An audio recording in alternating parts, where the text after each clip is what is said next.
Leviticus Chapter 6. The Lord spoke to Moses.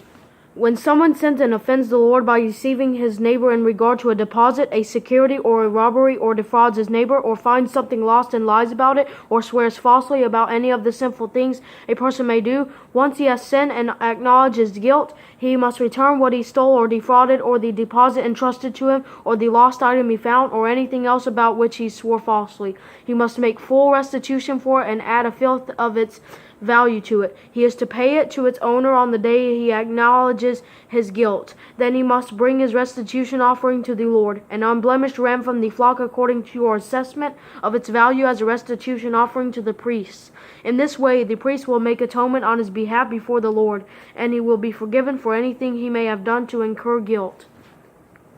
The burnt offering. The Lord spoke to Moses, "Command Aaron and his sons. This is the law of the burnt offering. The burnt offering itself must remain on the altar's hearth all night until morning, while the fire of the altar is kept burning on it. The priest is to put on his linen robe and linen undergarments. He is to remove the ashes of the burnt offering the fire has consumed on the altar and place them beside the altar. Then he must take off his garments, put on other clothes, and bring the ashes outside the camp to a ceremonially clean place.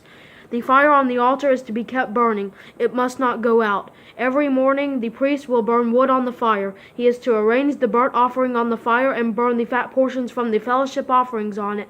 Fire must be kept burning on the altar continually. It must not go out." The grain offering. Now this is the law of the grain offering. Aaron's sons will present it before the Lord in front of the altar. The priest is to remove a handful of fine flour and olive oil from the grain offering with all the frankincense that is on the offering, and burn its memorial portion on the altar as a pleasing aroma to the Lord.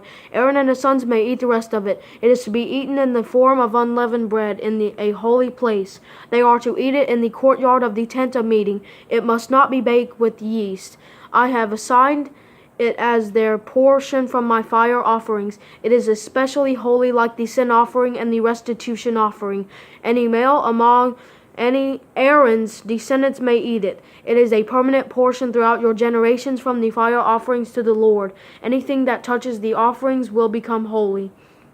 The Lord spoke to Moses, "This is the offering that Aaron and his sons must present to the Lord on the day that he is anointed. 2 quarts of fine flour as a regular grain offering, half of it in the morning and half in the evening. It is to be prepared with oil on a griddle. You are to bring it well kneaded. You must present it as a grain offering of baked pieces, a pleasing aroma to the Lord. The priest, who is one of Aaron's sons and will be anointed to take his place, is to prepare it. It must be completely burned as a permanent portion for the Lord. Every grain offering for a priest will be a whole burnt offering. It is not to be eaten." The sin offering. The Lord spoke to Moses, "Tell Aaron and his sons, this is the law of the sin offering. The sin offering is most holy and must be slaughtered before the Lord at the place where the burnt offering is slaughtered.